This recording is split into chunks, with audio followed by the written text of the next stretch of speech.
Before we get to the show, did you know you can get more insights just like the ones you're listening to right here on Seeking Wisdom delivered right to your inbox? Sign up to get my weekly newsletter. It's called The One Thing at drift.com/DC.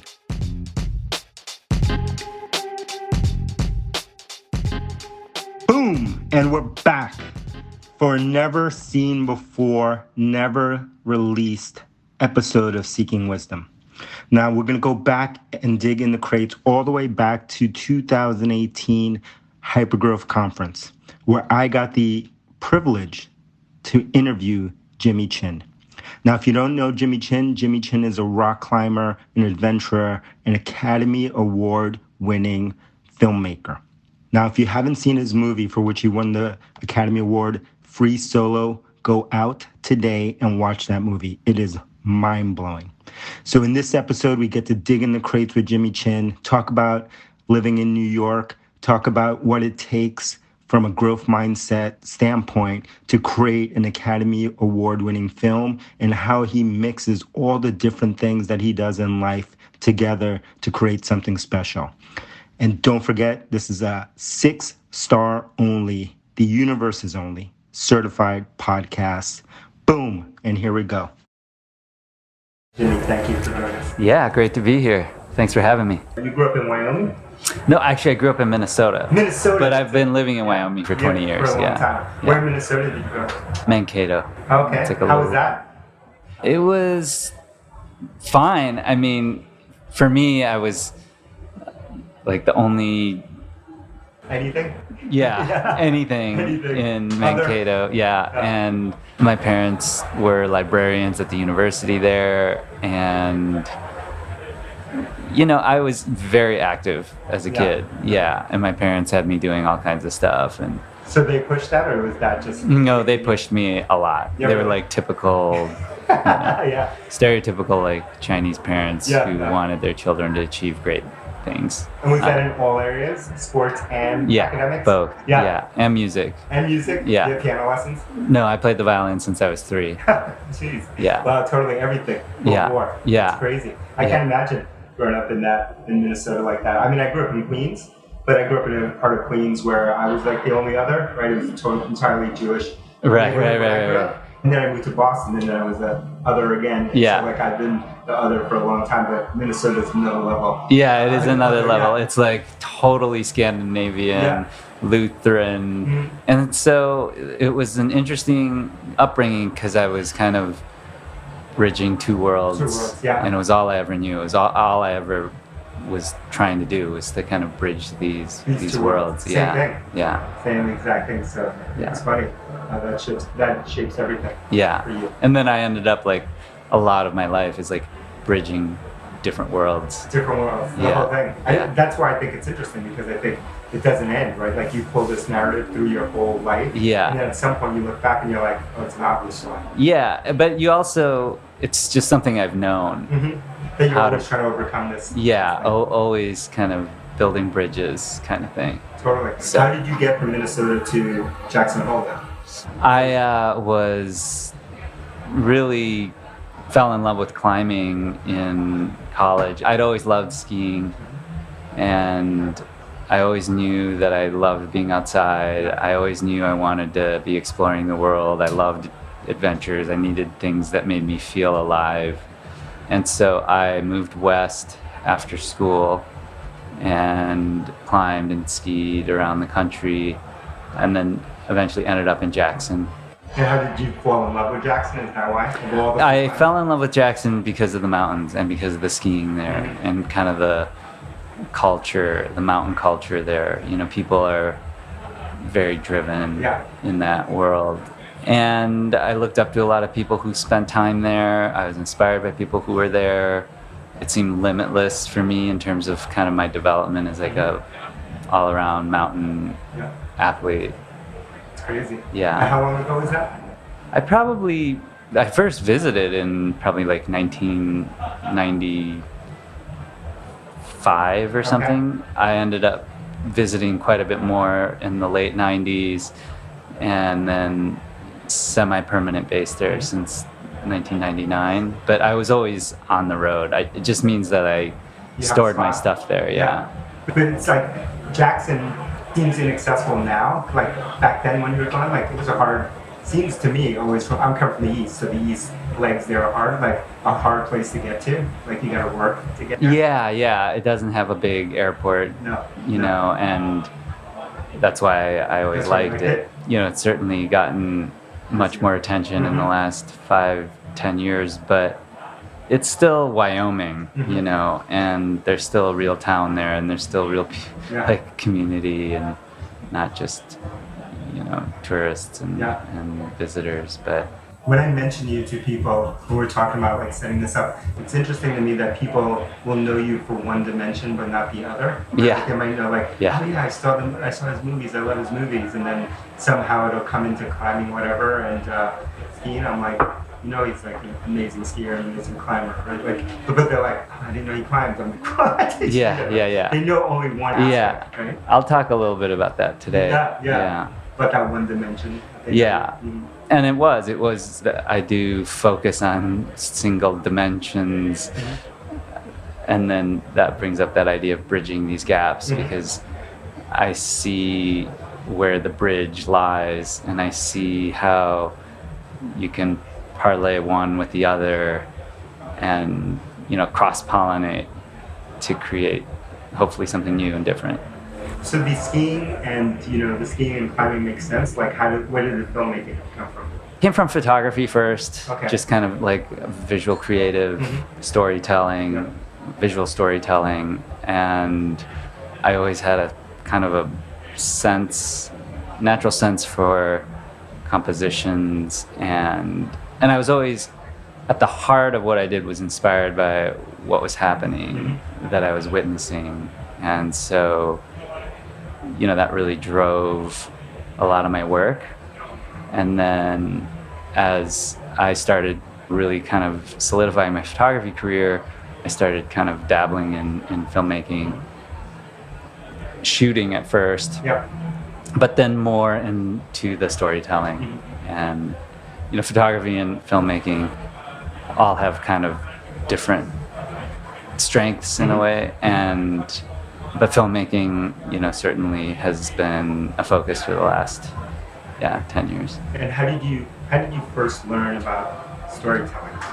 Because I've become obsessed about storytelling. I'm originally an engineer, and so I'm the exact opposite of storytelling. And because of this world of creating companies, like now I'm like in this world of like, well, everything's storytelling. Like it's like blowing my mind. Like now I see it. Right? Like now it's all about the narrative. The narrative. Yeah, and, you know, Joseph Campbell, look at this. It's how you differentiate, and it's also the source of your inspiration, which separates, you know, what you do from what other people do, because everybody has different motivations and inspirations. So, but storytelling came along kind of organically because I was witnessing all these different expeditions, or going on all these expeditions, and hanging out with all these really incredible climbers and skiers and personalities. And really the storytelling was brought to me by a lot of mentors, some great storytellers, some of the best storytellers of our kind of genre.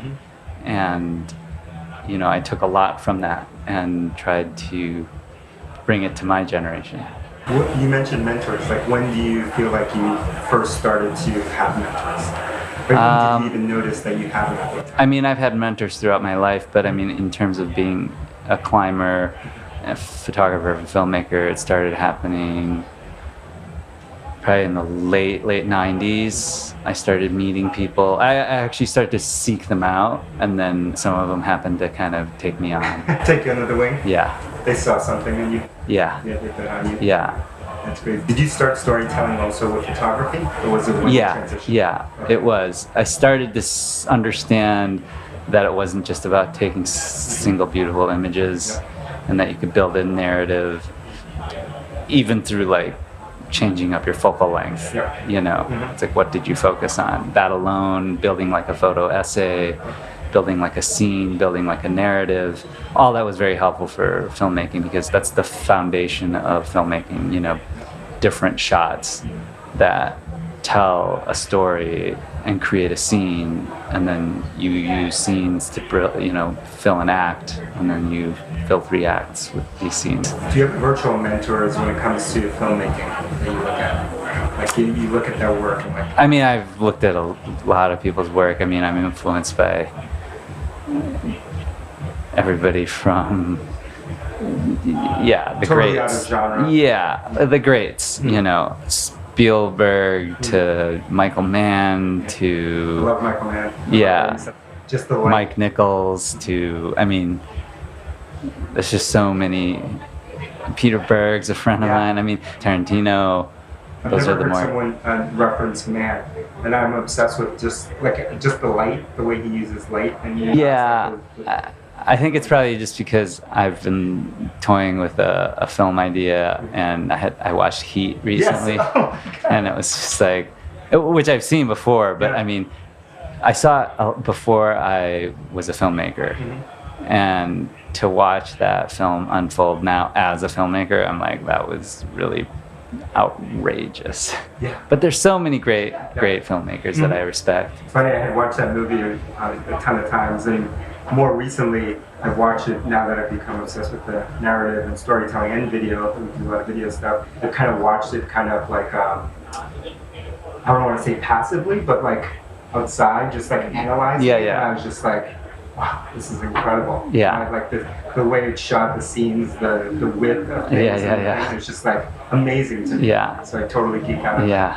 It's interesting how you can see whatever the work is, like you can consume it as, a viewer, and then when you start to analyze it. I know.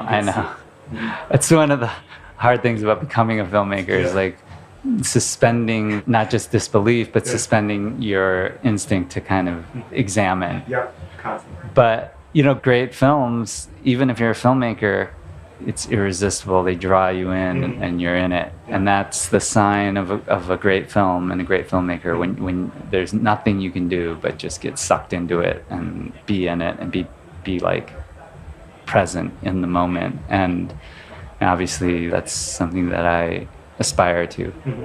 And do you create things like at this point in your life that you're ever satisfied with? It's very rare, but in filmmaking, if you're given enough time, everybody says you don't ever finish a film, you abandon it. But I find that I'm only abandoning it at the 99.999999th degree, which makes me feel satisfied.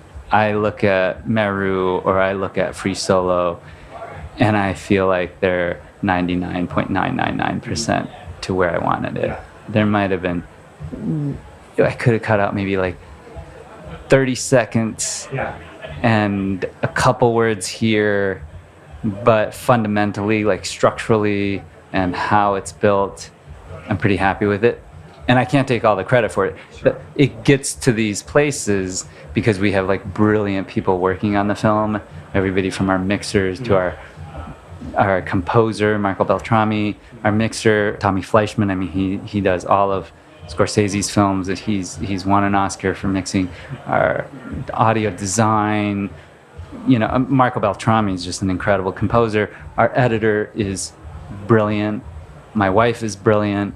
Everybody on my team that has devoted their lives to this film for the last 3-4 years are amazing, world-class climbers, world-class cinematographers. I mean, it really takes everybody who's at the top of their game bringing all of their game. That's how you make a film like shine. Yeah.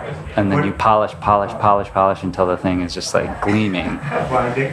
One of my favorite parts of Free Solo to me was actually those little minutes where you were discussing shots with your crew, like that, and that kind of tension of whether to shoot or not to shoot, or like how you would shoot it and stuff. To me, I don't know why, but that part was like, I just love that part.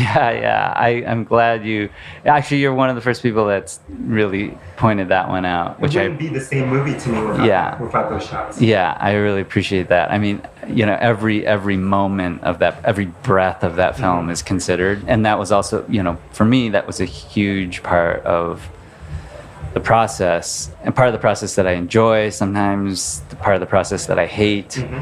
But, those are the things that kind of like I think they move make you. the film, to me, as a viewer, from the narrative sense. Like if I saw that movie and that film and you didn't have those parts in there, then it would just be like an act, a climbing movie. Like obviously amazing and tons of intrigue, but it would just be more closer to that genre than it would be the film that you created. Yeah. So that's incredible. Cool. Thank you for that. You're welcome. Last question, since you grew up in the country, as I would consider growing up in New York City, now that you live in New York, is it surreal to you? Yeah, it's a little surreal. I mean, I've lived in and traveled in a lot of surreal places, everywhere from like Chad, Africa, to spending a lot of time in Kathmandu, Antarctica. I mean, they're all surreal. New York is its own entity. And, there are aspects of it that are incredible, that are only in New York. So it's special. I like that it's special, that it has something that like is intangible that no other place has.